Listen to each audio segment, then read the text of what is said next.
राधे राधे मेरे प्यारे भाइयों बहनों माताओं व बंधुओं, संस्कार की बातें चैनल में आपका स्वागत है। बंधुओं, आज बैसाख मास बड़ा रविवार मैं आपको सुना रही हूँ भगवान सूर्य देव की कथा। बंधुओं, जो मनुष्य भी रविवार के दिन भगवान सूर्य देव की कथा सुनते हैं, सूर्य देव को अर्घ देते हैं, उन्हें चारों दिशाओं से यश, मान, सुख, समृद्धि की प्राप्ति होती है। बंधुओं, पूर्ण विश्वास के साथ रविवार के दिन भगवान सूर्यदेव की कथा को अवश्य सुने।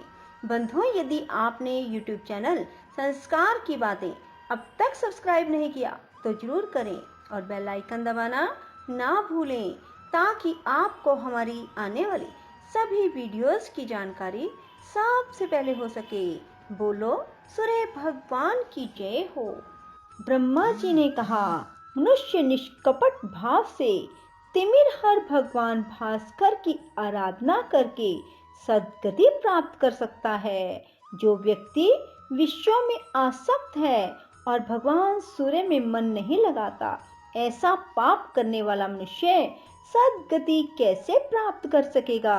संसार के दुख से पीड़ित व्यक्ति सद्गति प्राप्त करना चाहता है तो उस लोक पूज्य सर्वेश्वर भगवान ग्रह अधिपति सूर्य की पुष्प, सुगंधित धूप, अगुरु, चंदन, वस्त्र, आभूषण तथा भक्ष्य नैवेद्य आदि उपचारों से उपवास परायण होकर आराधना करें। यदि संसार से विरक्त होकर सद्गति प्राप्त करने की अभिलाषा हो तो काल के स्वामी सूर्य देव की आराधना करें। यदि उनकी आराधना के लिए पुष्प नहीं है तो शुभ वृक्षों के कोमल पल्लवों एवं दुर्वांकुरों से भी पूजा की जा सकती है।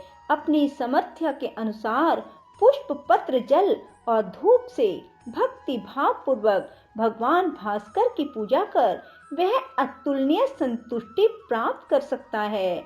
सूर्य देव के लिए विधिवत एक बार भी किया गया प्रणाम 10 अश्वमेघ यज्ञ के बराबर होता है।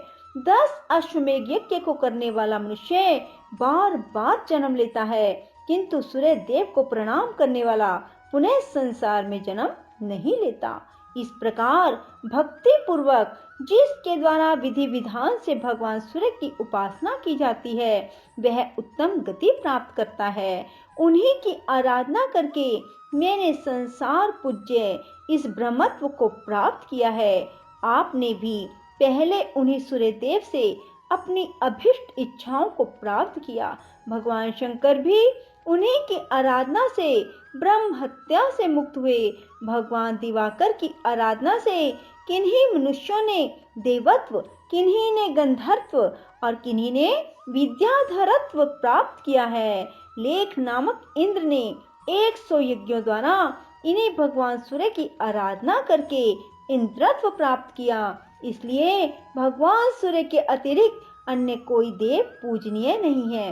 ब्रह्मचारी को अन्य देवों की अपेक्षा अपने श्रेष्ठ गुरु भगवान भास्कर की ही आराधना करनी चाहिए, क्योंकि वे यज्ञ पुरुष विवस्वान भगवान सूर्य सर्वदा पूज्य हैं। स्त्रियों के लिए पति के अतिरिक्त विवाह वसु भगवान सूर्य देव ही पूज्य हैं। गृहस्थ पति के लिए भी गोपति अंशुमान ही पूजने योग्य हैं। वैश्यों को भी तमोनाशक सूर्य देव की पूजा करनी चाहिए। सन्यासियों के लिए भी सदैव विवाह वसु ही ध्यान करने योग्य हैं। जो मनुष्य भक्ति पूर्वक सूर्य देव का मंदिर बनवाता है, वह अपनी 7 पीढ़ियों को दिव्य सूर्य लोक प्राप्त करा देता है। सूर्य देव के मंदिर में जितने वर्ष पर्यंत भगवान सूर्य की पूजा होती है, उतने 1000 वर्षों तक वह सूर्य लोक में आनंद प्राप्त करता है। जिनके घर में अधर्य, पुष्प, चंदन, नैवेद्य आदि के द्वारा भगवान सूर्य की विधि पूर्वक आराधना होती है, वह चाहे सकाम हो या निष्काम, वह सूर्य की साम्यता प्राप्त कर लेता है। भगवान सूर्य में अपने मन को लगाकर जो व्यक्ति अत्यंत सुगंधित मनोहारी पुष्प, विजय तथा अमृत आदि नामक धूप, अत्यधिक सुगंधित कपूर आदि के विलेपन का लेप दीपदान, नैवेद्य आदि उपहार भगवान सूर्य नारायण को प्रतिदिन अर्पण करता है, वह अपनी अभिष्ट इच्छा प्राप्त कर लेता है। यज्ञ अधिपति भगवान भास्कर यज्ञों से भी प्रसन्न होते हैं, किंतु धनवान तथा लोक संचय मनुष्य ही बहुत से संसाधनों और नाना प्रकार के संभारों से युक्त एवं विस्तृत यज्ञ संपन्न कर पाते हैं। इसलिए यदि मनुष्य भगवान सूर्य की भक्ति भाव से दुर्वांकुरों से भी पूजा करते हैं तो सूर्य देव उन्हें इन सभी यज्ञों के करने से प्राप्त होने वाले अति दुर्लभ फल को प्रदान कर देते हैं। सूर्य देव को अर्पित करने योग्य पुष्प, भोज्य पदार्थ, नैवेद्य, धूप, गंध और शरीर में लगाने वाला अनुलेप्य पदार्थ, भूषण तथा लाल वस्त्र, जो भी उपहार तथा भक्ष्य फल हैं, वह सब सूर्य देव के अनुरूप होना चाहिए। उन आदिदेव यज्ञ पुरुष की आप यथाशक्ति आराधना करें।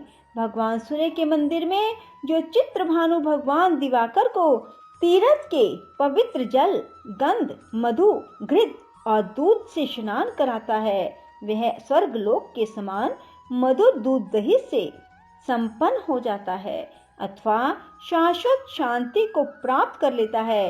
अनेक विधेय वंशीय जनक नाम से प्रख्यात राजा और है वंशी नृपतिगण भगवान सूर्य की आराधना से अमरत्व को प्राप्त हो गए हैं। इसलिए आप भी विधि पूर्वक उपासना से भगवान भास्कर को संतुष्ट करें। इससे प्रसन्न हुए भगवान सूर्य शांति प्रदान करते हैं। विष्णु ने पूछा, ब्रह्मन, भगवान सूर्य उपवास से कैसे संतुष्ट होते हैं? उपवास करने वाले भगत के द्वारा इनकी आराधना किस प्रकार की जाए, इसे आप बताएं। जब भोग परायण व्यक्ति भी धूप, दीप आदि उपचारों से भगवान सूर्य की तन्मयता पूर्वक आराधना कर कल्याण प्राप्त कर लेता है, तो फिर उपवास परायण व्यक्ति आदि आराधना करता है तो उसके कल्याण के विषय में कहना ही क्या है।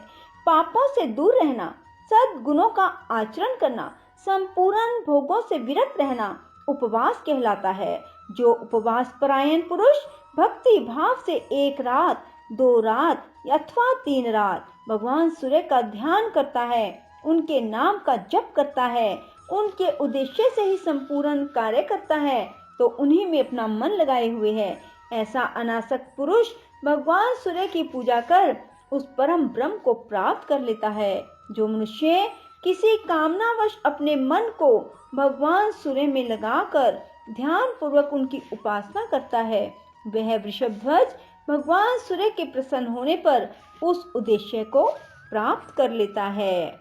इस प्रकार सभी आश्रमों के लिए चित्रभानु भगवान सूर्य नारायण ही उपास्य हैं। उनकी आराधना से सद्गति प्राप्त हो जाती है।